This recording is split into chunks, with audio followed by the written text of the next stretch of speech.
everyone, Dr. Williams here from Cardinal Chiropractic and Sports Recovery. I'm just going to do a quick demonstration of one of the workouts that we do here for core strengthening.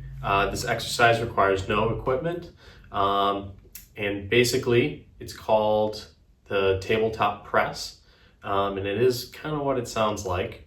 So allow me to demonstrate.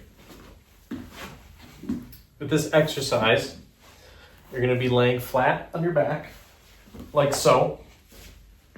You're going to bring your knees up so that they're at a 90-degree angle and they're hovering just above your waist. Okay. Next thing you're going to do, you're going to take your hands, you're going to press them as hard as you can against the knees, and your knees against your hands. Okay. Creating this tabletop position.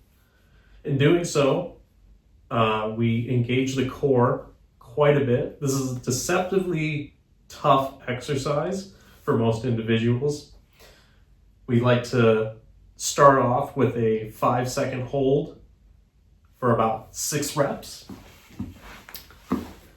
As you get stronger and stronger while doing the exercises, increasing the time will be imperative to increasing that core strength.